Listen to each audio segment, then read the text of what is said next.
Hi students, good morning to all of you. आज हम लोग देखेंगे क्लास 10 मैथमेटिक्स का आपका कामरूप मेट्रो डिस्ट्रिक्ट का ये आपका क्लास 10 का क्वेश्चन पेपर है।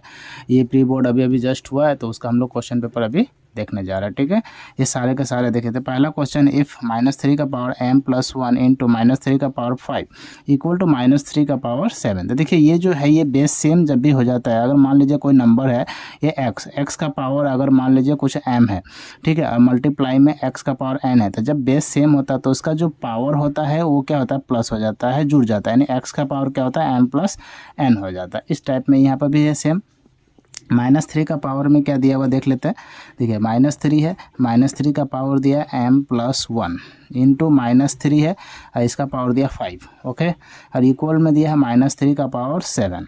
तो यहाँ पर हम लोग सब समझ सकते हैं कि दोनों का पावर बेस जो है सेम है, तो -3 है तो इसका क्या हो जाएगा m+1 और ये 5 भी इसमें प्लस हो जाएगा, इक्वल टू -3 का पावर 7। अब यहाँ से देखिए बेस दोनों सेम है, तो दोनों बेस है तो ये कैंसिल हो जाए, कैंसिल आउट हो गया। तो यहाँ से क्या निकला, m का पावर 5+1, तो m 5+1 कितना हो गया 6 इक्वल टू 7। तो 6 को इस साइड अगर हमें भेज दे तो m का वैल्यू क्या मिल जाएगा 6, 7 - 6 तो इक्वल टू क्या हो जाएगा, m का वैल्यू कितना 7 - 6 कितना होता है 1 होता है, तो m का वैल्यू क्या मिल गया 1। तो यहाँ का आंसर क्या हो जाएगा option D. Okay, I think आपको समझ में आ गया होगा। नेक्स्ट देखते हैं क्वेश्चन नंबर 2। क्वेश्चन नंबर 2 में क्या दिया हुआ है, the standard form the smallest और very big number is k into 10⁻m where m is integers then the value of k is. तो यहाँ पर हम लोग को एक चीज़ समझना पड़ेगा आपको कि जब भी k इंटू 10⁻m का वैल्यू दे दिया जाए, k इंटू 10 का पावर m दिया जाए, तो k का जो वैल्यू होता है वो 10 के अंदर ही होना चाहिए। ठीक है, 10 से छोटा होना चाहिए, 10 से छोटा होगा और 0 से बड़ा होगा, यानी 10 से छोटा और 0 से बड़ा। इसका क्या मतलब बन जाता है, यानी 0 से बड़ा मतलब 1 से भी बड़ा होगा, 1 से बड़ा भी हो सकता है, 1 का इक्वल भी हो सकता है, बट k का वैल्यू क्या होगा 1 से बड़ा और 1 से इक्वल, बट 10 से छोटा होगा, 10 से छोटा होगा, सॉरी ये 10। तो यहाँ पर कौन सा ऑप्शन मिल जाए देख सकते हैं, ऐसे ये कौन सा ऑप्शन मैच हो रहा है। तो यहाँ से ऑप्शन देख लेते हैं 1 इक्वल ग्रेटर देन ये वाला ऑप्शन बी शायद, अब यहाँ पर सॉरी ये दोनों इक्वल है नहीं होगा, ये ऑप्शन सी मिल रहा है। देखिए 1 है इक्वल टू ग्रेटर देन के एंड ग्रेटर देन 10, ये ऑप्शन सी है उसका।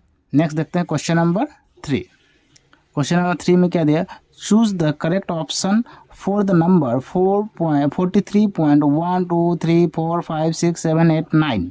ओके, तो यहाँ देखिए 43.9 तक गया है, तो इससे हम लोग क्या मानेंगे। ओके, तो इससे हम लोग क्या, इसको आपको बोलना है कि इसका आंसर क्या हो सकता है। ठीक है, तो देखिए यहाँ में दिया first option, rational and denominator is the form of 2 का पावर n एंड 5 का पावर m। तो यही इसका बिल्कुल सही उत्तर हो जाएगा। क्यों होगा बिल्कुल सही उत्तर, करेक्ट आंसर ये होगा। इसका पीछे रीजन है, कभी भी जो कोई भी नंबर टर्मिनेट हो जाए, टर्मिनेट का मतलब होता है देखिए ये 43.1 2 3 4 5 6 7 8 9 पर जाके क्या हो गया, खत्म हो गया, यानी पूरा का पूरा डिवाइड हो गया। तो कोई भी चीज़ पूरा का पूरा कंप्लीटली डिवाइड हो जाता है तो उसे हम लोग बोलते हैं टर्मिनेट होना, यानी टर्मिनेट हो गया। और जब भी टर्मिनेट होता है तो उसका जो डिवाइड दिया जाता है वो किससे डिवाइड दिया जाता है, 2 का पावर n इंटू 5 का पावर n। नहीं, 2 का पावर कुछ भी हो सकता है 5 का, लेकिन नीचे में बेस क्या होना चाहिए 2 और 5 होना ही चाहिए, तभी ये कम्प्लीटली डिवाइड या टर्मिनेट हो सकता है। इसीलिए इसका करेक्ट आंसर क्या हो जाएगा ऑप्शन ए। आई होप आप समझ में आ गया होगा। नेक्स्ट देखते हैं क्वेश्चन नंबर 4। क्वेश्चन नंबर 4 में क्या लिखा हुआ देख लेते हैं। क्वेश्चन नंबर 4 है दिया हुआ कि write the exponent of 3 in the prime factorization of 288। Okay, तो यहाँ पर हम लोग देख लेते हैं क्वेश्चन नंबर 4 का। तो यहाँ पर हम लोग को प्राइम फैक्टराइजेशन करना पड़ेगा। प्राइम फैक्टराइजेशन का मतलब समझ रहे होंगे कि 288 का प्राइम फैक्टराइजेशन करके देखना है। ठीक है, चलिए देख लेते हैं यहाँ से 288 थोड़ा सा ऊपर कर देता हूँ। 288 का प्राइम फैक्टराइजेशन करेंगे, 2 से करेंगे तो क्या होगा 144, फिर अगेन 2 से किया तो क्या होगा 72, अगेन 2 से करूँगा तो ये हो जाएगा 36, अगेन 2 से करूँगा तो ये हो जाएगा 18, अगेन 2 से देने पर ये हो जाएगा 9। ओके, अगेन 3 से देने पर ये हो जाएगा 3 और 3। तो यहाँ से हमारे पास क्या क्या है 1 2 3 4 5, 2 का पावर आ गया 5 एंड 3 का पावर आ गया 2।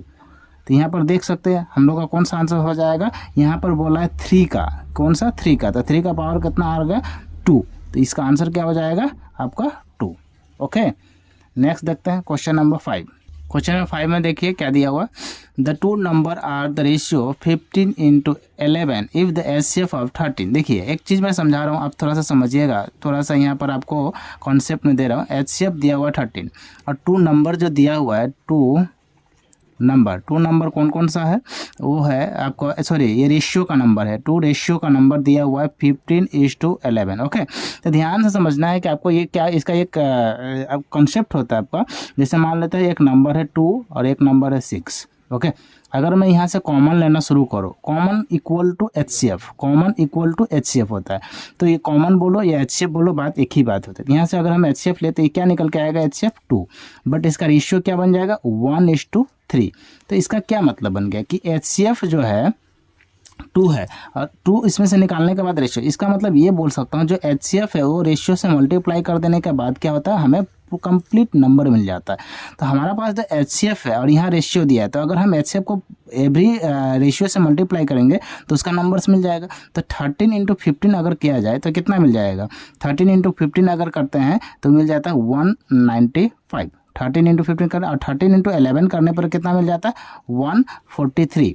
तो यहाँ 195 है, ये 143 है। कौन सा है 195 और 143, ऑप्शन है डायरेक्ट है, या आप डायरेक्ट ही लगा सकते थे, डायरेक्ट ही पता चला 13 × 15 195 और 13 × 11 143। डायरेक्ट ऑप्शन डायरेक्ट ही करना, क्योंकि आपको दिखाना नहीं है कि हाँ मैं इस तरह से प्रोसेस कर रहा हूँ, आपको दिमाग में चलना चाहिए, जितना टाइम सेव कर सकते सेव करो। ठीक है, नेक्स्ट देखते हैं क्वेश्चन नंबर 6। क्वेश्चन नंबर 6 चलिए देख लेते हैं।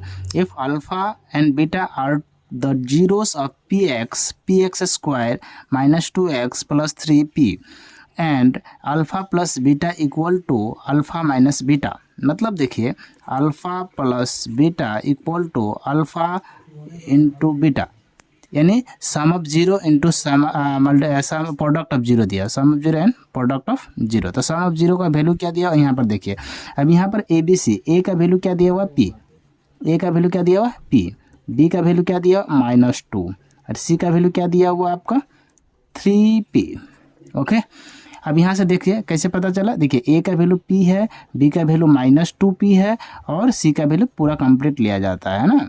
तो यहाँ पर द अल्फा सम ऑफ 0 क्या होता है -B/A और प्रोडक्ट ऑफ 0 C/A। तो A और A तो कैंसिल हो गया, तो -B का वैल्यू कितना है आप यहाँ पर -2, यानी माइनस है और ये -2 दिया, इक्वल टू C का वैल्यू क्या दिया 3P। अब यहाँ माइनस माइनस क्या हो गया प्लस, तो यहाँ पर प्लस बन जाएगा, तो P का जो वैल्यू है क्या हो जाएगा 2/3। P का वैल्यू क्या मिल जाएगा अपना पास, क्यों कैसे बना, ये 3 नीचे आ जाएगा, तो 2/3 ऑप्शन B इसका क्या हो जाएगा करेक्ट आंसर हो जाएगा। नेक्स्ट देखते हैं क्वेश्चन नंबर 7। क्वेश्चन नंबर 7 में क्या दिया, if the zeros of the quadratic polynomial ax² + bx + c a not equal to 0 are equal then. यहाँ पर बोल रहा है, देखिए यहाँ पर नॉट इक्वल टू 0, ए का वैल्यू इक्वल नहीं दिया, zeros of the quadratic equation क्या होता है b² - 4ac, ये आपको पता होना चाहिए, b² - 4ac = 0। जब भी इक्वल टू 0 दिया जाता है तो ये हमारा निकल के आता है। तो यहाँ से हम लोग एक इक्वेशन निकाल सकते हैं, b² = 4ac लिख सकते हैं, बोलेगा हाँ आराम से लिख सकते हैं। अभी यहाँ पर क्या बोला है कि C and B has opposite sign, C and B, तो ये बोला C और B का क्या अपोजिट साइन है। यहाँ पर आप खुद ही देख सकते हैं कि यहाँ पर क्या होगा, एक दोनों तरफ क्या है प्लस है, यानी A का वैल्यू भी प्लस है, B का वैल्यू C का वैल्यू प्लस है। ये भी चीज़ याद है, या तो A भी माइनस होगा, इसका वैल्यू माइनस होगा और ये भी माइनस होगा, तभी ये मल्टीप्लाई होकर ये प्लस में आ जाएगा। अदरवाइज A का वैल्यू भी प्लस होगा और C का वैल्यू भी प्लस होगा, तभी यहाँ पर प्लस हुआ है। तो यहाँ पर ये चीज़ समझिएगा कि ये अगर ए और सी का कंपेयर किया जाए तो दोनों सेम वैल्यू होगा, और बी और सी ए का कंपेयर किया जाए तो ये भी दोनों सेम वैल्यू होगा, ये भी चीज़ समझिएगा। तो C and B has opposite sign, तो क्या दोनों अपोजिट साइन है, नहीं, यहाँ सेम साइन है। ओके, तो ये चीज़ समझिए। दूसरा क्या हुआ, C and A has opposite sign, C and A क्या अपोजिट साइन होगा, कभी नहीं होगा, या तो ये माइनस माइनस होगा या तो प्लस प्लस होगा, तो ये भी नहीं होगा। तीसरा C and A has same sign, C और A का सेम साइन होगा, या तो माइनस माइनस होगा यहाँ प्लस हुआ होगा, या तो प्लस प्लस होगा, तो ये ऑप्शन C ही इसका करेक्ट ऑप्शन हो गया। ओके, नेक्स्ट देखते हैं question number 8। Question number 8, question number 8 में क्या होता है, फॉर्मूला देख लेते हैं। By division algorithm of polynomials P x का जो वैल्यू होता है ये क्या होता है, तो इसका आपको सबसे पहले ही आपको जानना ही चाहिए कि ये डायरेक्ट फार्मूला होता है जी एक्स इंटू प्लस नहीं, हाँ, g x into q x plus r x होता है। ओके, तो g x into q x plus r x, g x into ये वाला ऑप्शन डी हो जाता है। क्यों होता है ऐसा, देखिए एक चीज़ हम समझा देते हैं यहाँ पर, आप समझिएगा। सपोज मान लेते हैं एक मैं ये दे देता हूँ 2 डिवाइडेड बाय 3, तो ये कितना होगा 2 1 जा 2, तो ये और ये जो मल्टीप्लाई होता है तो इसी को बोलता है, ये हो गया आपका P, ये हो गया Q और ये हो गया R, तो ये और ये मल्टी P इंटू Q होगा और प्लस में R होगा, तभी ये वाला वैल्यू पार्ट मिलेगा हम लोग को। वही बोला P G जो है ये 2 का सिंबल के आपको डिनोट कर रहा है, और आपको ये जो 1 है ये Q का वैल्यू, तो ये दोनों का मल्टीप्लाई करके फिर से रिमाइंडर को प्लस करने से ये निकल के आ जाएगा। ठीक है, नेक्स्ट देखते हैं क्वेश्चन नंबर 9। नेक्स्ट क्वेश्चन है आपका क्वेश्चन नंबर 9। देखिए the zeros of the quadratic value, देखिए कभी भी आपसे आपको क्वाड्रेटिक पॉलिनोमियल मिल जाए तो ध्यान रखें, मैं आज एक ट्रिक्स दिखा रहा हूँ, वो ट्रिक से आपको देखिए ये जो लास्ट नंबर होगा 10 को ऐसा फैक्टर करना है जब मल्टीप्लाई करने पर 10 आना चाहिए और प्लस करने पर 7 आना चाहिए। तो वो दो फैक्टर क्या क्या मिल जाएगा आपको, 5 और 2, 5 × 2 10 और 5 + 2 7। ओके, बट ये दोनों क्या में है, प्लस में है, दिख रहा है प्लस में है, तो इसका आंसर ऑलवेज जो भी सिंबल आएगा उसका अपोजिट होगा इसका आंसर। तो आंसर क्या हो जाएगा, -5 -2 इसका आंसर, तो -5 -2 इसका आंसर हो जाएगा ऑप्शन सी। डायरेक्ट शॉर्टकट आपको एग्जाम में करना है, डायरेक्ट दिखाना नहीं है आपको, उतना समझ में आ रहा है क्या मैं बताया कि ये जो 10 है इसका 2 फैक्टर करना, ऐसा 2 फैक्टर करना कि प्लस करने पर आपका 7 आना चाहिए, मल्टीप्लाई करने पर 10 आना चाहिए, और जो भी फैक्टर आया उसका सिंबल देख लेना है आपको, ये प्लस में है तो उसका आंसर माइनस में होगा, अगर माइनस में है तो प्लस में होगा। ओके, नेक्स्ट देखते हैं क्वेश्चन नंबर 10। क्वेश्चन नंबर 10 में क्या दिया हुआ, a pair of linear equation which has unique solution x = 2 and y = -3। Okay, तो x = क्या दिया हुआ, 2 दिया हुआ, और y = क्या दिया हुआ, -2 दिया हुआ, सॉरी y = -3 दिया हुआ। तो यहाँ से हम लोग को ऐसा कौन सा वैल्यू होगा कि हम लोग को ये पता करना है कि ऐसा कौन सा ये वैल्यू है जो यूनिक सोल्यूशन के हिसाब से हमें यहाँ पर x का वैल्यू क्या हो जाएगा आपका, sorry, a pair of linear equation which the unique solution x = 2 and y = -3। तो ऐसा कौन सा सोल्यूशन करने पर x का 2 वैल्यू आना चाहिए और y का -3 आना चाहिए, ये आपको निकाल के देखना है। ओके, तो देखिए 4 ऑप्शन है, और चारों ऑप्शन में से कौन सा ऑप्शन यहाँ पर जो पुट करके देखना पड़ेगा कि आपको x का वैल्यू यहाँ पर पुट करना, y का वैल्यू और ये निकालना है, तो इस हिसाब से आपको चेक करना पड़ेगा। इसमें थोड़ा टाइम लगेगा, ठीक है, क्योंकि हर ऑप्शन को आपको देखना ही पड़ेगा, अदरवाइज ये नहीं होगा। क्लियर, क्योंकि यहाँ 2 इक्वेशन है, तो मैं ऑप्शन डी इसका करेक्ट होगा, क्योंकि देखिए मैं बना कर देखता हूँ, x का माइनस, देखिए x - 4y = 14, तो x का वैल्यू कितना दिया हुआ है, 2 दिया हुआ है, -4 y का वैल्यू कितना दिया हुआ है, -3 दिया हुआ है, तो 4 × 3 12, और ये माइनस प्लस हो जाएगा, तो +12 कितना हो जाएगा 14, यानी कि 14 = 14, दोनों निकल गया। अब इस साइड वाला देख लेते हैं, 5x - y -13 = 0 आना चाहिए, तो 5x का वैल्यू कितना है, 2 है, इंटू y का वैल्यू कितना दिया, -3 दिया हुआ, तो ये -3 है और -13 = 0, तो 10 माइनस +3 -13 = 0, तो 10 + 3 13 -13 = 0। क्या ये दोनों कट गया, तो 0 आ जाएगा, यानी ये पूरा 100% सेटिस्फाइड हो रहा है ऑप्शन डी। तो क्वेश्चन नंबर 10 का आंसर क्या हो जाएगा, ऑप्शन डी। ओके, आपको सारा का सारा चेक करना पड़ेगा एग्जाम में, अदरवाइज नहीं होगा, चेक तो करना ही पड़ेगा, इसका कोई शॉर्ट ट्रिक मुझे नहीं लगता है, अगर है आपका पास तो अच्छा है, उसको यूज़ कीजिए। नेक्स्ट देखते हैं क्वेश्चन नंबर 11। क्वेश्चन नंबर 11 में क्या था, if the system of the linear equation 2x + 3y = 7 and kx + 9y = 10 has unique solution. देखिए यूनिक सोल्यूशन निकालना है इसका, तो यूनिक सोल्यूशन क्या होता है, यूनिक सोल्यूशन में जो है फार्मूला क्या होता है आपको जानना पड़ेगा। तो यहाँ पर फार्मूला हो जाता है a1/a2 not equal to b1/b2, ये फार्मूला होता है। अब यहाँ a1 कौन है, यहाँ से समझना होगा, a1 यहाँ पर 2 है, तो यहाँ पर मैं 2 दे देता हूँ। a2 कौन है, a2 यहाँ पर k है, तो यहाँ से मैं k ले लेता हूँ, नॉट इक्वल टू b1, तो यहाँ b1 कौन है, 3 है, तो 3 ले लेता, और b2 कौन है, यहाँ पर 9 है, यहाँ पर 9। देखिए ये a होता है, ये b होता है, ये c हो, ये a1, ये b1, ये c1। ओके, तो और हमें चाहिए ही नहीं, यहाँ से 3 से कैंसिल हो गया, 3 3 जा 9, तो यहाँ से देखिए क्रॉस मल्टीप्लाई करेगा, तो 3 × 2 6 और k × 1 k, तो k का वैल्यू क्या मिल जाएगा, 3 into 2 6, option K not equal to 6, K not equal to 6। I hope ये आपको समझ में आ गया होगा। ठीक है, नेक्स्ट देखते हैं हम लोग क्वेश्चन नंबर 12। नेक्स्ट क्वेश्चन है, तो इसमें दिया है the pair of equation x equal to 0 and x equal to 5 has. देखिए x का वैल्यू हमें सिर्फ मिला है यहाँ पर, और यहाँ पर भी x का वैल्यू दिया हुआ। तो यहाँ पर देखिए अगर मैं इसको देखूँ एक आपका बनाकर ड्राइंग, यहाँ पर देखिए यहाँ पर क्या होता है, x का वैल्यू होता है, ये y का वैल्यू होता है। तो x का वैल्यू तो 0 है, एक तो यहाँ पर ही होगा, और x का वैल्यू एक 5 है, मान लेते हैं कि यहाँ पर होगा। तो यहाँ पर क्या होगा, एक यहाँ पर एक बन जा रहा है, तो यहाँ से क्या कौन सा पॉइंट निकल कर आएगा आपका 0 और 5, 0 5 में निकल कर आया। तो यहाँ से कोई सोल्यूशन तो हमको दिख नहीं रहा, तो यहाँ पर क्या हो जाएगा आपका नो सोल्यूशन। ठीक है, आई होप आप समझ में आ गया होगा। नेक्स्ट देखते हैं क्वेश्चन नंबर 13। क्वेश्चन नंबर 13 जो है अच्छा क्वेश्चन है आपका। The root of the equation x square minus 2x minus m into m plus 1 equal to 0। यहाँ पर देख लेते हैं क्वेश्चन नंबर 13 को अच्छे से थोड़ा सा देखेंगे, है ना, अच्छा से। तो यहाँ पर देखेंगे, देखिए क्वेश्चन दिया हुआ आपका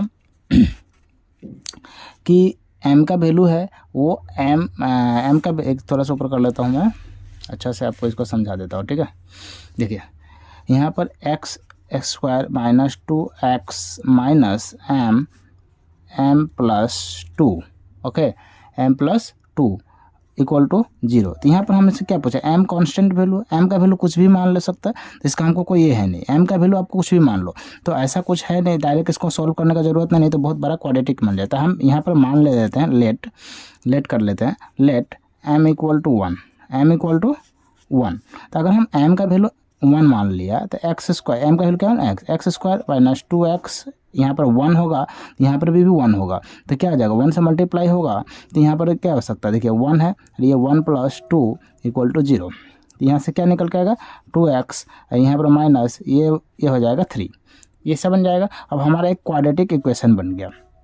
अब इस 3 को ऐसा 2 नंबर में तोड़ना है जो मल्टीप्लाई करने पर 3 और माइनस करने पर 2। तो क्या क्या नंबर मिलेगा, तो वो नंबर्स है 2 और 1। तो मल्टीप्लाई करने पर 2, सॉरी माइनस करने पर कितना आना चाहिए आपको ये 2, ये हो गया 3 इंटू 1, मल्टीप्लाई करने पर 3 और माइनस करने पर यहाँ पर आना चाहिए माइनस, यहाँ तो इसको मैं माइनस कर देता हूँ, और ये प्लस में होगा। क्यों, क्योंकि देखिए दोनों को मल्टीप्लाई करेगा तो ये होगा -3 आना चाहिए, और दोनों को अगर -3 और +1 अगर ये माइनस किया जाता है -2, यहाँ पर भी आ रहा है। इसका मतलब ये जो हमारे पास फैक्टर है वो है -3 और +1। आई होप ये आपको समझ में आ गया होगा। अब हमारा ऐसा ऑप्शन देखना है कि दोनों m का वैल्यू रख कर ये कौन सा सही होगा, अदरवाइज ये बहुत लंबा हो जाए। देखिए m का वैल्यू अगर -1, यहाँ पर m का वैल्यू क्या रखा, एक है m का वैल्यू 1 और एक है m का वैल्यू m प्लस 2 है, जो भी है ये इसका आना चाहिए -3। तो देखिए m का वैल्यू तो +1 होना चाहिए या माइनस होगा, ये आपको खुद ही आपको समझ में आ रहा है, यहाँ पर समझ में आ रहा है आपको।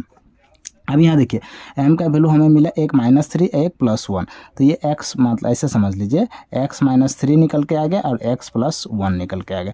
तो x का वैल्यू क्या आ जाएगा 3 और x का वैल्यू आ जाएगा -1। आई होप आपको समझ में आ रहा है। अब देखिए वहाँ पुट कर दीजिए, तो m का वैल्यू अगर आप पुट करेंगे तो यहाँ पर -1 हो जाएगा, ये -1 हो जाएगा और ये माइनस, तो ये तो ऑप्शन होगा नहीं। क्यों, क्योंकि यहाँ पर हम लोगों का क्या हो रहा है, यहाँ प्लस है ये माइनस होगा, यहाँ भी प्लस है ये भी नहीं होगा, यहाँ माइनस है। तो m का वैल्यू यहाँ पर क्या रख रहे हैं यहाँ, तो ऑप्शन क्या हो सकता है, ऑप्शन सी इज करेक्ट होगा। ओके, आपको समझ में आपका आया होगा। नेक्स्ट देखते हैं हम लोग इसका क्वेश्चन नंबर 14। यहाँ देखिए क्वेश्चन नंबर 14 में देते if the equation ax square plus 2x plus a equal to 0 has 2 equal 0। जब हैज़ 2 इक्वल 0 दिया जाए, कभी भी 2 इक्वल 0 दिया जाए, 2 इक्वल 0, तो क्या इक्वेशन बनता है, तो ये बनता है b square minus 4ac equal to 0। I hope आपको समझ में आया होगा।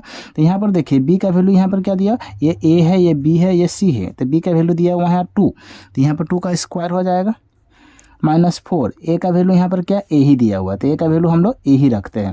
यहाँ सी का वैल्यू क्या दिया, अगेन ए दिया है, इक्वल टू 0 दिया हुआ है। तो यहाँ से देखिए 2 का स्क्वायर क्या हो जाएगा 4 -4 ए स्क्वायर इक्वल टू 0।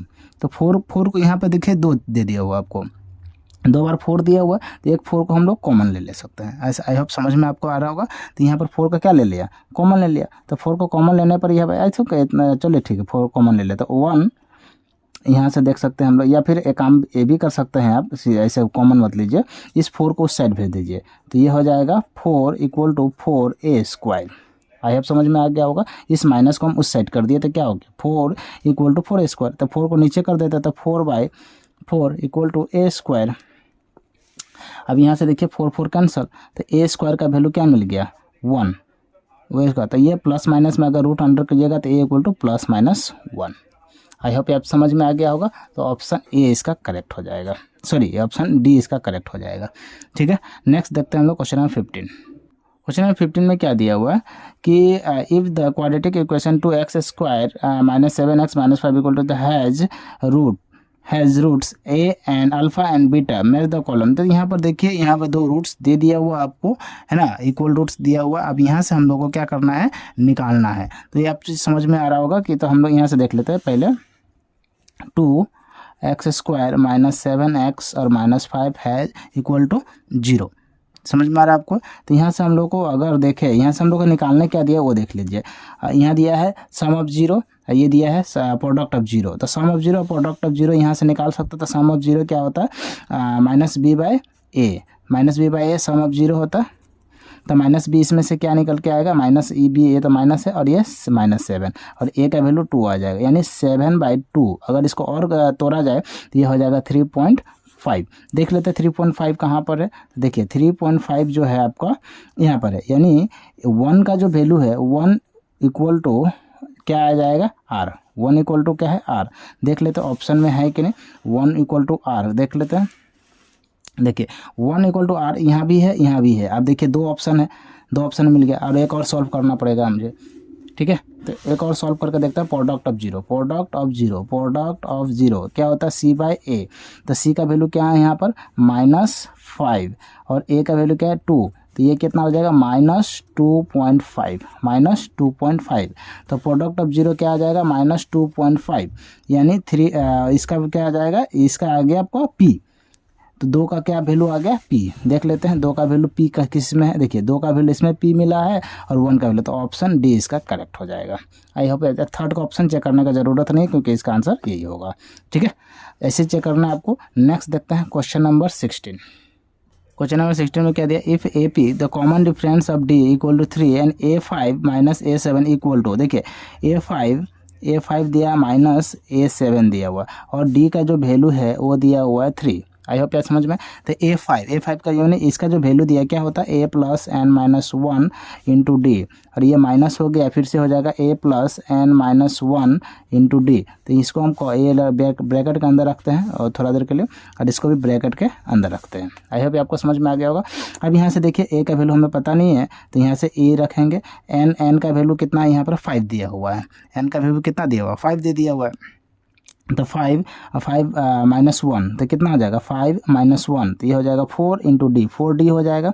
अगेन ये हो जाएगा A का A प्लस यहाँ पर 7 दिया हुआ, 7 - 1 6D। थोड़ा सा इसको ब्रेक करते हैं। ब्रेक करने पर क्या हो जाएगा A + 4D, ये माइनस और ये हो जाएगा -6D। तो ये प्लस और ये माइनस क्या हो जाएगा, कैंसिल हो गया। अब यहाँ से देख लेते हैं 4D और -6D, तो 4D - 6D equal to -2D। I hope आपको समझ में आ गया होगा। और D का जो वैल्यू है वो कितना दिया हुआ है 3, तो -2D इंटू 3, तो कितना आ जाएगा -6। नेक्स्ट देखते हैं कौन सा ऑप्शन -6 में, ऑप्शन सी। ठीक है, नेक्स्ट देखते हैं क्वेश्चन नंबर 17। नेक्स्ट क्वेश्चन है the sum of the first 100 natural number. देखिए नेचुरल नंबर का फार्मूला होता है एक ठो नेचुरल नंबर जब भी देता है आपको फार्मूला एक लगाना है, जो मैं आपको दिखा रहा हूँ n × n + 1/2।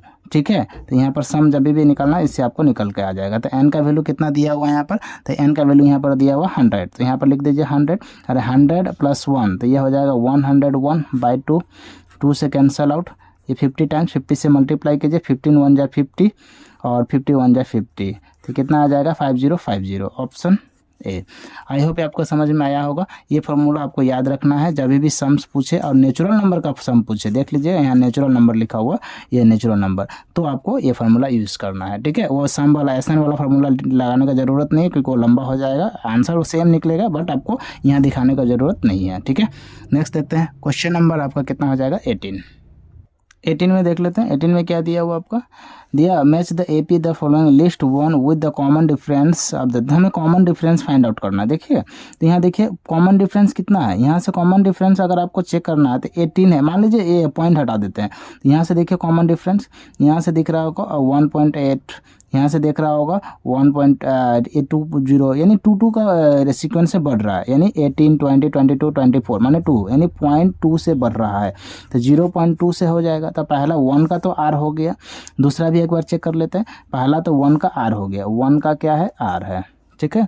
नेक्स्ट देखें 2 का, 0 से 4 है, 0 से 4 में गया तो ये माइनस में गया, फिर से ये क्या हो गया, फिर से अगेन माइनस है, यानी 4 का डिफरेंस चल रहा है अभी माइनस में, तो ये हो जाएगा 2 का P।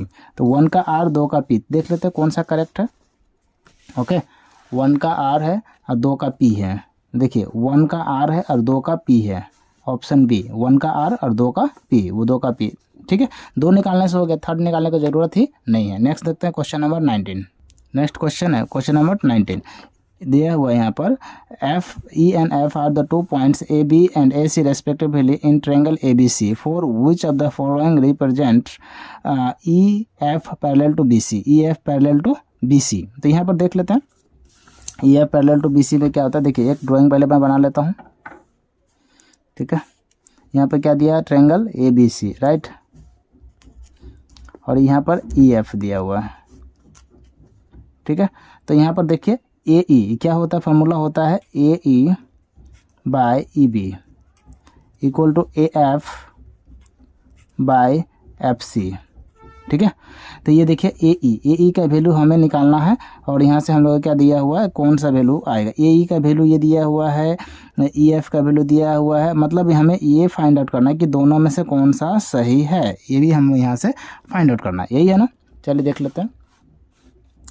तो देखिए सबसे पहला मैं ऑप्शन ए देखता हूँ, ऑप्शन ए चेक करता हूँ। AE का वैल्यू 3.9 दिया हुआ है, और AF का EB का वैल्यू कितना दिया, 3 दिया हुआ है। ओके 3 का वैल्यू मतलब ये 30 दे दिया हुआ है, इक्वल टू यहाँ पर दिया AF है, F है, हाँ AF का वैल्यू 3.6 दिया हुआ है, और ये 2.4 दिया हुआ है। देखिए यहाँ से थोड़ा सा कट करता हूँ, ये पॉइंट कैंसिल, तो ये हो जाएगा कितना बार में, इसका 3 से 10 टाइम्स, और ये 3 से 13 टाइम, 13/13 निकला, यहाँ से पॉइंट कैंसिल आउट किया, इसका हाफ किया 12, इसका हाफ किया 18, इसका हाफ करने पर सॉरी इसका 9 और इसका हाफ 6। देखिए ये क्या दोनों सेम आ रहा है, तो पहला ऑप्शन ए जो है ए तो होगा नहीं। ऑप्शन बी देख लेते हैं, ऑप्शन बी में क्या दिया हुआ है, थोड़ा सा चेक कर लेते हैं। ऑप्शन बी में दिया AF का वैल्यू 4, तो मैं 4 रखता हूँ, और ऑप्शन ये दिया 4.5। ओके ये पॉइंट है, तो यहाँ पॉइंट के लिए 0 लगा देता हूँ। नेक्स्ट दिया हुआ 8 और इधर में 9, यहाँ देख लेते हैं, तो ये पॉइंट कैंसिल आउट, तो कितना से जाएगा, 5 से 8 टाइम्स में, और 5 से 9 टाइम्स में। देखिए 8/9 ये सेम, दोनों सेम आया, इसका मतलब ऑप्शन बी क्या हो जाएगा, करेक्ट आ गया। आई होप आप समझ में आया होगा। नेक्स्ट देखते हैं क्वेश्चन नंबर 20। क्वेश्चन नंबर 20 में देखिए एंगल ABC, तो एंगल ABC और एक एंगल दिया हुआ DEF, तो ABC ये है DEF, तो देखिए AB इक्वल टू DE, तो AB equal to DE, okay DE, this and this, ये एंगल दोनों क्या है, इक्वल है। नेक्स्ट क्या दिया हुआ BC equal to FD, F और D, FD मतलब क्या है, एक एंगल A वाला सेम दिया है, किसका इक्वल दिया है, ये एंगल दिया हुआ है, इस एंगल का value, angle B equal to angle D, angle B equal to angle D दे दिया हुआ है, angle B equal to angle D, option B. Okay next देखते हैं question number 21। Next question is question number 21। If A minus 2B equal to 18 and AB is the midpoint of the line segment joining the point A equal to 10, -6 and B, का value 6 और 4 है, then the value of K। Okay तो यहाँ से देख लेते हैं हम लोग। सबसे पहले ये मिड पॉइंट का वैल्यू दिया हुआ है, चलो थोड़ा सा एक ड्राइंग बना लेते हैं हम लोग। यहाँ से देखिए A है, मान लेते हैं A है, A का वैल्यू कितना दिया हुआ है आपका, ये दिया हुआ 10, -6 एंड B का वैल्यू कितना दिया हुआ K, 4 और एक मिड पॉइंट है, मिड पॉइंट का वैल्यू आपको यहाँ पर हम लोग ने दे दिया है AB, राइट, ए भी दिया हुआ। अब यहाँ ए भी दिया, मिड पॉइंट का फॉर्मूला क्या होता है आपको पता होना चाहिए कि मिड जब भी हो जाता है मिड पॉइंट का फॉर्मूला होता है x1 plus x2 divided by 2, y1 plus y2 divided by 2, ये आपका फॉर्मूला होता है। आई होप आपको समझ में आया होगा। तो x1 यहाँ से कौन है, ये x1 है, ये x2 है, ठीक है। यहाँ y1 है, ये y2 है।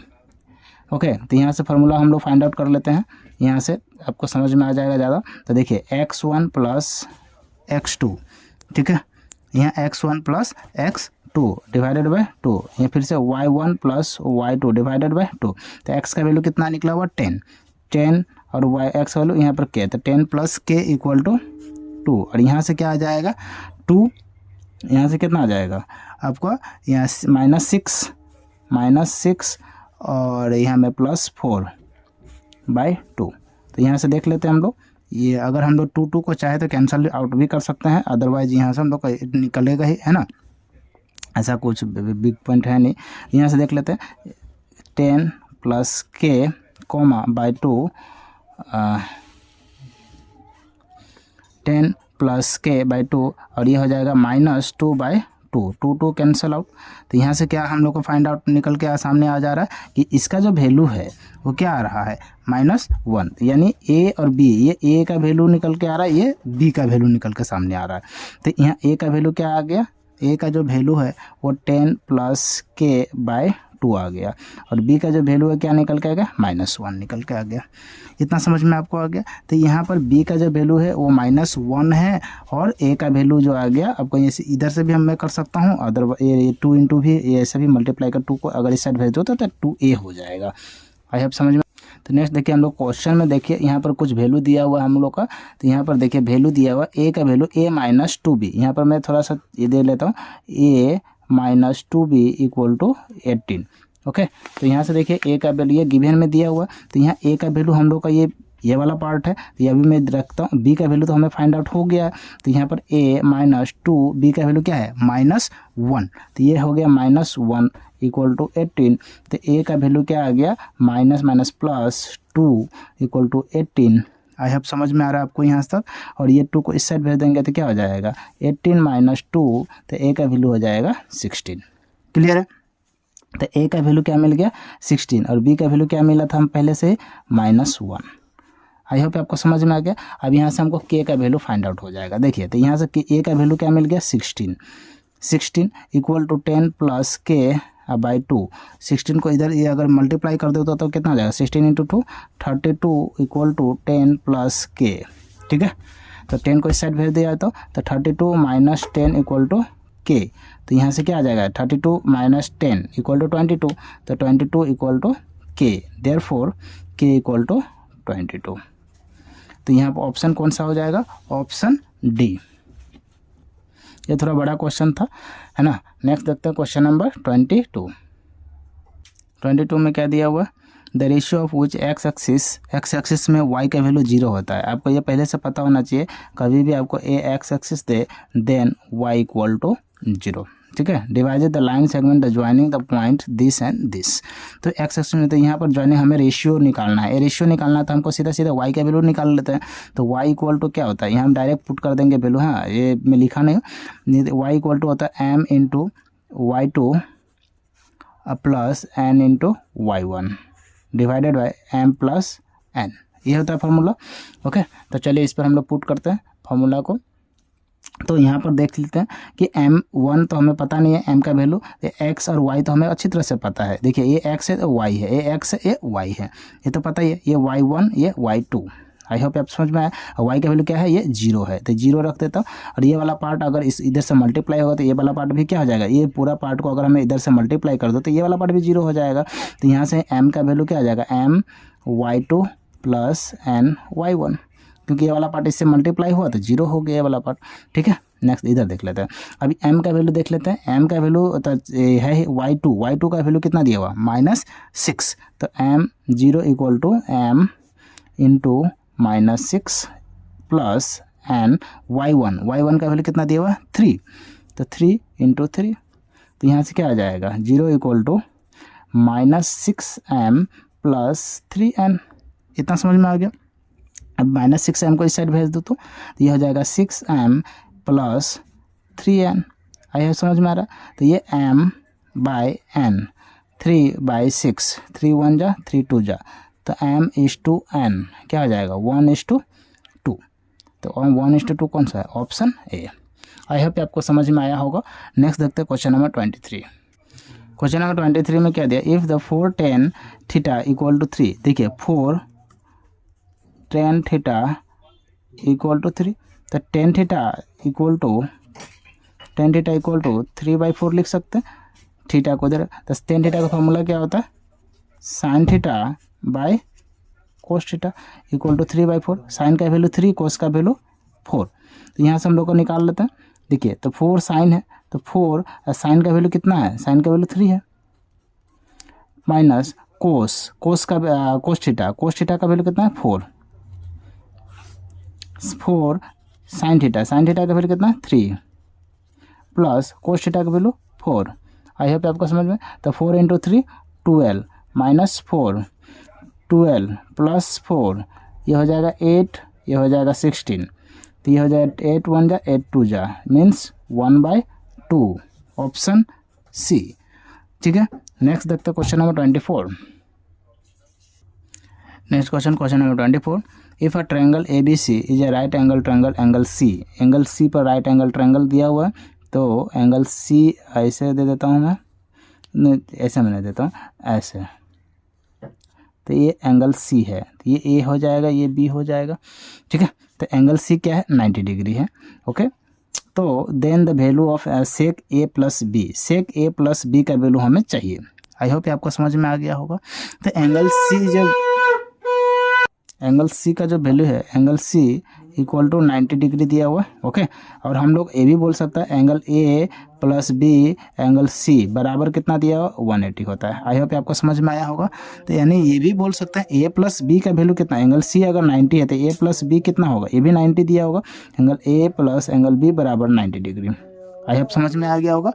तो angle sec A + B, sec A + B बराबर में कितना दिया है नहीं पता, तो A + B का वैल्यू कितना दिया 90 डिग्री, तो सेक 90 डिग्री, तो सेक 90 कितना होता है, सेक 90 होता है इन्फिनाइट। ठीक है, तो सेक 90 कितना इन्फिनाइट, तो ऑप्शन कौन हो जाएगा, not define, option D. I hope आप समझ में आएगा। नेक्स्ट देखते हैं question number 25। Next question 25। A tangent a circle perpendicular to the radius through the point of contact, इसका क्या हो जाएगा आपका पॉइंट ऑफ कॉन्टैक्ट। ठीक है, ये तो डायरेक्ट ही है, आपको पता ही होना चाहिए क्वेश्चन। ये क्वेश्चन नहीं पता तो फिर क्या है, पॉइंट ऑफ कॉन्टैक्ट। ठीक है, नेक्स्ट देखते हैं question number 26। Question number 26, question number 26 दिया था टू पैरेलल लाइन टच, यहाँ पे देख लेते हैं। टू पैरेलल लाइन टच दे दिया हुआ, ये ए है और ये बी दे दिया हुआ। ओके, तो यहाँ पर देखिए ए और बी क्या है, ए और बी एक डायमीटर है। ओके, एक डायमीटर दिया है। The parallel line touch the circles at the point A and B if area of a circle 36 तो एरिया ऑफ सर्कल कितना हो जाता था, तो एरिया ऑफ सर्कल होता है πr², और πr² का वैल्यू हमें कितना दिया हुआ है 36 पाई, तो पाई और पाई कैंसिल, आर का वैल्यू कितना दिया 36, तो आर = कितना हो जाएगा 6, आर = 6। देन ए बी का वैल्यू हमें डायमीटर पूछा है। अब देखिए डायमीटर क्या होता है, डायमीटर = होता है 2r, मीन्स यहाँ से यहाँ रेडियस हो जाता है, तो डायमीटर = हो जाता है 2r, 2 × रेडियस, तो डायमीटर = हो जाएगा 2 × r, तो 2 × 6 = 12। आई होप आपको समझ में आया होगा, तो ऑप्शन डी इसका होगा। ठीक है, नेक्स्ट देखते हैं question number 27। Question number 27, to construct triangle similar to a given triangle ABC with its sides 3/7 of the corresponding sides a triangle ABC. First draw a ray BX and such that CBX is an acute angle and X line on the opposite side of with respect to BC. Then locate the points B1, B2, B3 ... and 7 on BX is equal to distance, and next step is to join form. Okay, देखिए पहले A B एक मैं triangle बना लेता हूँ, एक इक्विट angle हो जाएगा इसका, ठीक है, यही आपका है, आपको शायद कंस्ट्रक्शन में मिला ही होगा। ठीक है, तो यहाँ से हो जाएगा A B C, तो यहाँ से क्या हो जाएगा B1 B2 कहाँ तक जाना, B7 तक, राइट, B3 B4 B5 6 और ये 7 हो जाएगा। यहाँ पे आपको समझ में आया गया होगा। तो यहाँ से यहाँ तक क्या हो जाता है, पहले तो हम लोग इसको कनेक्ट कर लेते हैं, ऑप्शन के हिसाब से हम लोग चलेंगे। चलिए देख लेते हैं ऑप्शन क्या बोलता है। ऑप्शन ए में है B7 to C, B7 to C, क्या ये दिया है, तो ये एग्जैक्टली यही हुआ है, B7 to C किया गया, तो ऑप्शन यही इसका करेक्ट हो जाएगा। आई होप आपको समझ में आ गया होगा। नेक्स्ट देखते हैं हम लोग क्वेश्चन नंबर 28 में क्या दिया हुआ, चलिए देख लेते हैं। To find the point P on the line segment AB equal to 6 है। AB का वैल्यू कितना दिया हुआ है, 6। Okay, AB equal to 6 such that AP equal to 2 and AB equal to 5।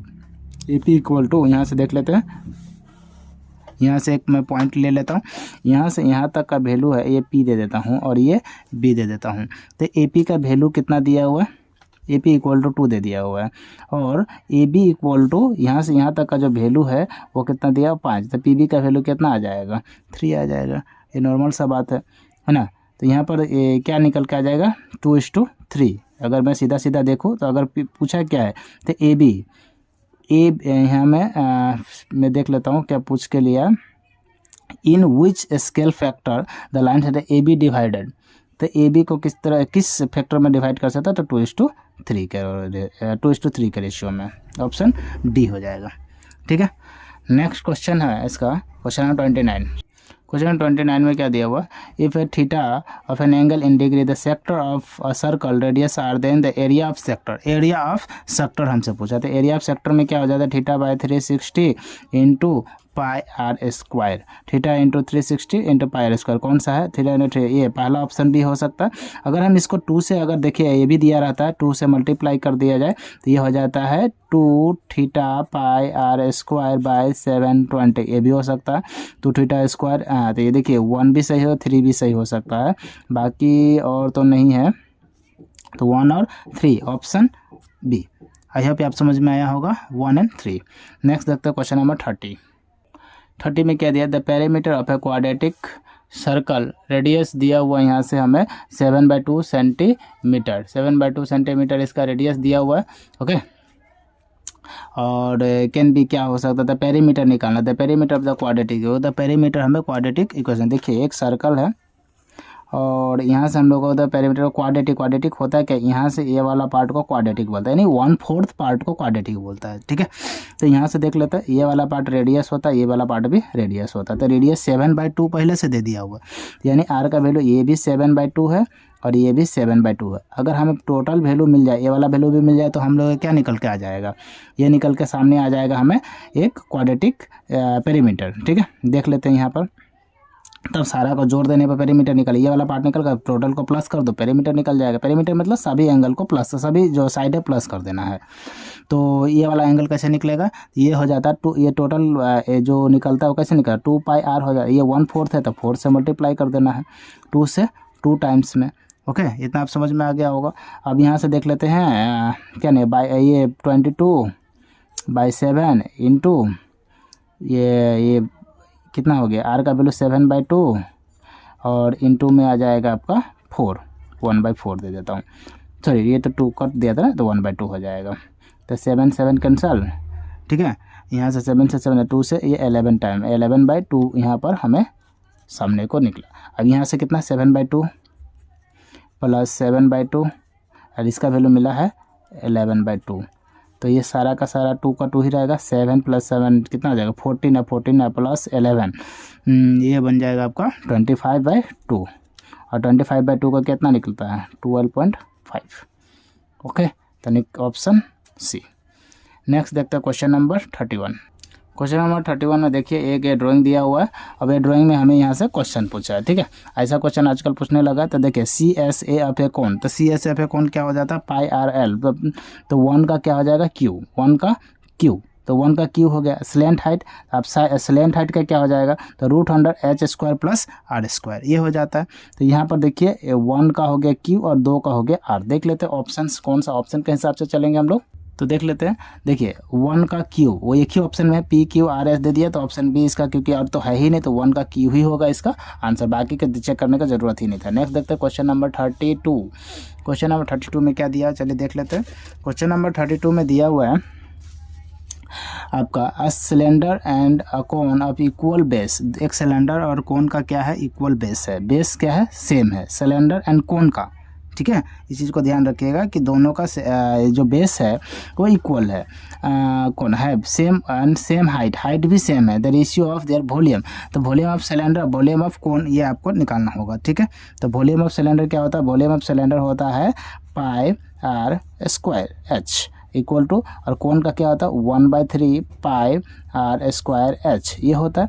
और इसका रेडियस क्या बोला देख लेते हैं। The cylinder and cone of are equal base, base same, base का मतलब रेडियस ही होता है, बेस मतलब radius, and have the same height मतलब रेडियस भी सेम है और हाइट भी सेम है। इस चीज़ों को समझिएगा, रेडियस सेम है, ये r² कैंसिल, ये h से h कैंसिल, क्योंकि जो भी वैल्यू होगा सेम ही होगा। ये पाई से पाई कैंसिल, अब यहाँ क्या बच गया 1/3, ये 3 इस साइड आ जाएगा तो 3:1 सिंपल, तो 3:1 ऑप्शन ए। क्लियर है, सिंपल था बट आपको इसको समझना था। Next 33 question number 33। 2 cube volume इतना दिया था, volume of cube a cube equal to 125, तो ए का वैल्यू कितना हो जाएगा 5 का क्यूब ही होता है। और ज्वाइन बता, एक ज्वाइन करना है तो ये देखिए ये 5 हो जाएगा, ये भी 5 हो जाएगा, तो इसका जो बेस है वो क्या हो जाएगा, तो ये क्या पूछा हमसे, देखिए लेंथ ही पूछा, यही पूछ दिया तो कितना हो जाएगा 10 हो जाएगा, और कुछ पूछा ही नहीं, एकदम इजी क्वेश्चन था, है ना। नेक्स्ट देखते हैं क्वेश्चन नंबर 34 में क्या दिया, if the mode of the data 45 mean दिया है तो मीडियन नहीं, तो फार्मूला क्या होता है, mode equal to 3 median -2 mean. Okay, तो मोड का वैल्यू हमें कितना दिया हुआ है 45, मीडियन का वैल्यू नहीं पता तो 3 मीडियन -2 मीन का वैल्यू कितना दिया हुआ 27, तो यह हो जाएगा कितना 45 इक्वल टू 3 मीडियन -54 को इस साइड लेकर आ जाते हैं। ओके, तो यह हो जाएगा प्लस, तो 45 प्लस यानी 3 मीडियन इक्वल टू 45, ये साइड आएगा तो यह हो जाएगा प्लस 54। आई होप आपको समझ में आ गया होगा। क्लियर है, अब देख लेते हैं यहाँ से हम लोग। ओके, अब यहाँ से प्लस कर लेते हैं, 5 + 4 कितना होगा 9, और 5 + 4 हो जाएगा 9, मैंने 3 मीडियन इक्वल टू 99, तो मीडियन इक्वल टू 99/3, 3 से cancel 33, option B. I hope आपको समझ में आया होगा। नेक्स्ट देखते हैं 35। नेक्स्ट क्वेश्चन है mode, the mode of the following. Mode का मतलब होता है जो मैक्सिमम टाइम रिपीट हो। देखिए 4 कितना टाइम्स हुआ है 1 2 3 4 टाइम्स हुआ है, 3 1 2 टाइम्स, 5 मतलब मैक्सिमम टाइम कौन 4 रिपीट 4 हुआ, तो इसीलिए इसका आंसर भी क्या आ जाए, जो मैक्सिमम टाइम रिपीट होता है वही आंसर होता है। Okay, next question number 36। Next है the mean of 5 number is 10, मतलब 5 number means average, the average of 5 number is 10 if the each number is decreases by value. देखिए जब भी ईच नंबर डिक्रीज हो तो यहाँ से समझ लेना है कि डिक्रीज हो तो माइनस कर देना है और इंक्रीज हो तो प्लस कर देना है, तो इसका आंसर क्या हो जाएगा 7। जब क्योंकि एवरेज पर हर नंबर पर माइनस हो रहा है तो इसीलिए इसका एवरेज पर भी इफेक्ट सेम पड़ेगा। अगर 1 नंबर डिक्रीज हो रहा है तो 1 माइनस, 2 हो रहा है तो 2 माइनस, अगर इंक्रीज हो रहा है तो प्लस। ओके, तो इसका आंसर क्या हो जाएगा 7। Next question is the child has a die whose 6 factors so the letters is given below. हमें क्या निकालने दिया ये भी देख लेते हैं हम लोग, ठीक है। तो यहाँ से हम लोग बोल रहा है ए गेटिंग 1/6, ए का 1/6 आएगा क्या 1/6, तो देख लेते हैं हम लोग यहाँ इस हिसाब से। देखिए ऑप्शंस दिया हुआ 1 का 6, देखिए ए का वैल्यू कितना है 1 2 3 4 5 6, तो 1/6 ये सही है। नेक्स्ट देख लेते हैं यहाँ पर गेटिंग बी 1/6, बी कितना टाइम्स है 2 टाइम्स है, 2/6 या 1/3 होगा, ये गलत है। नेक्स्ट सी का 2/3, सी कितना है 1 2, तो 2/6 1/3 होगा, ये भी गलत है। आई होप आपको समझ में आ रहा होगा। नेक्स्ट देख लेते हैं ऑप्शन से डी कितना टाइम्स है, डी है 1 टाइम्स, ये 1/6 यानी 1 और 4 इसका क्या हो जाएगा आपका करेक्ट आंसर हो जाएगा। आई होप समझ में आ गया, तो 1 और 4 ऑप्शन ए। क्लियर है 1 और 4। Next question is question number 38 में क्या दिया हुआ, अ card is selected at a random from the well Shafar decks of the 52 cards, the probability of its getting being a face card. face card कितना होता है total, ये आपको समझना पड़ेगा. टोटल फेस कार्ड 12 होता है. कितना होता है टोटल फेस कार्ड 12 होता है. और टोटल कार्ड कितना होता है 52 होता है. तो 12 बाई 52 कैंसिल आउट कर देते हैं कि कितना से करते हैं 4 से 3 बार में, और ये 4 से 13 टाइम्स में, तो 3/13. ओके, नेक्स्ट देखते हैं कौन सा ये ऑप्शन है. 3/13 option D. Next question number 39 में क्या दिया हुआ. If a PA is denoted a probability of an event A, then which of the following is correct. तो देखिए ये होता है क्या है, 0 से इक्वल हो सकता है, 0 का इक्वल भी हो सकता है, 0 से बड़ा भी हो सकता है, 1 का इक्वल भी हो सकता है, और 1 का सिर्फ और सिर्फ इक्वल होगा. ठीक है, इससे बड़ा नहीं होगा लेकिन ये 0 से बड़ा होगा. ये भी ध्यान रखना कि ये 0 से बड़ा हो सकता है बट 1 का इक्वल हो सकता है. ऐसा कौन सा प्रोबेबिलिटी देख लीजिए, हमेशा 0 से बड़ा भी होगा, 0 का इक्वल भी हो सकता है. तो ऑप्शन सी, 0 से बड़ा इक्वल बट 1 से बड़ा, 1 से छोटा होगा. ओके, नेक्स्ट देखते हैं क्वेश्चन नंबर 40 में क्या दिया हुआ. देखिए ये 14 में जो है आपका नेक्स्ट क्वेश्चन आ रहा है. In the question of number 40 to 42 the statements of the given, read the statements carefully and choose the correct option from the ABCD. है ना. ठीक है, तो ये कौन सा बहुत सही है गलत है वो हमें चूज़ करना है. ठीक है, तो देख लेते हैं क्वेश्चन नंबर 40. क्वेश्चन नंबर 40 में क्या दिया हुआ हम लोग ये चूज़ करेंगे. क्लियर है, तो यहाँ से हम लोग स्टार्ट हो जाते हैं. Any right angle triangle are similar. एक क्वेश्चन नंबर 40 में पूछा है क्या ये सही है. आइसोसेलेस ट्रायंगल आर सिमिलर, नहीं, दोनों ही गलत है. तो ये भी गलत है और ये भी गलत है. तो ये कौन सा ऑप्शन हो जाएगा. देखिए both A and B are true, A is true but B false, A false. नहीं, ये तो इसका आंसर क्या हो जाएगा आपका, ये D हो जाएगा. Both incorrect, both A are false. Okay, next question number 41 में क्या दिया हुआ देख लेते हैं. ओके, 41 में अच्छा से हम लोग इसको बनाएंगे, देख लेते हैं. ठीक है, 41 में दिया हुआ है sec theta minus tan theta equal to 0. Sec theta minus tan theta equal to 0 होता है क्या, नहीं, 1 होता है. Sec theta minus tan theta direct हम लोग का पता है क्या होता है, 1 होता है. ये 0 नहीं होता है, ये हम लोग का पहले से पता है. ठीक है, तो ये तो गलत ही हो गया. ऑप्शन बी टेन थीटा ये तो इक्वल ही होता है. आपको पता है कि 45 में दोनों इक्वल होता है. तो एंगल ए गलत, एंगल बी सी सही है. तो ऑप्शन कौन सा हो जाएगा, ये एक सही है दूसरा गलत है. तो ऑप्शन सी हो जाएगा. ए का गलत और बी सही. ठीक है, next question number 42. Question number 42 में क्या दिया है चलिए देख लेते हैं. क्वेश्चन नंबर 42 में दिया है the probability of getting the composite number through dice in 1/3. I hope समझ में आ गया होगा आपको क्वेश्चन. ठीक है, तो यहाँ पर हम लोग देख लेते हैं प्रोबेबिलिटी गेटिंग कौन सा कंपोजिट नंबर क्या क्या होता है. 1 2 3 4 5 6 डाइज होता है. इसमें कंपोजिट नंबर कौन सा है, तो ये 4 है और ये 6 है. 2 नंबर है कंपोजिट और टोटल 6 है, तो 1/3. तो ये सही है, ये बिल्कुल सही है. नेक्स्ट देखते हैं इसका ऑप्शन बी. ऑप्शन बी में क्या दिया हुआ है, if E1 E2 E3 are the possible elementary event random x plus. ये दिख नहीं रहा, तो ये मतलब टोटल 1 का इक्वल बोल रहा है. हाँ, ये 1 होता है. देखिए यहाँ से मैं देख रहा था P1E P12 P equal to 1, ये सही है, दोनों ही इसका सही है. ओके, नेक्स्ट देखते हैं क्वेश्चन नंबर 43 से लेकर 45 तक सेम ही क्वेश्चन है. 43 में क्या दिया हुआ है, area of triangle whose the vertices. देखिए ये इसका वर्टिसेस का ये एरिया इक्वल टू 0 है या नहीं है. अगर ये 0 है तो ये कोलिनियर होगा. इसका मतलब क्या है, ये और ये देखा, अगर ये एरिया 0 है, ये इसका सही है, मैंने निकाला था, तो ये इसका इक्वल निकल रहा है और ये इसका सही है. ओके, तो इसका आंसर क्या हो जाएगा आपका ऑप्शन ए. इसका ऑप्शन क्या हो जाएगा, ऑप्शन ए. इसका ऑप्शन ए इसका सही है. ठीक है, क्योंकि ये इसका निकालने पर आपको कैसे निकालिएगा ये वाला फॉर्मूला, ये निकलता है 1/2 into x1 into y2 minus y3 plus x2 into y2 minus y1 plus x3 y1 minus y3 equal to 0. इस फार्मूला पर अगर आप वैल्यू पुट करने पर आपको ये इक्वल टू 0 निकल जाएगा. और जब भी 0 निकलता है तो a plus B plus C equal to 0 होती है, कोलिनियर कहलाता है. ओके, इसीलिए दोनों सही है. आई होप आप समझ में आ गया होगा। नेक्स्ट देखते हैं, ये आपको निकाल लेना है, खुद ही निकालिए थोड़ा सा, ठीक है। अगर नहीं बना तो हमको नेक्स्ट वीडियो में बोल दीजिए कमेंट में कि नहीं बना, फिर मैं बना दूंगा।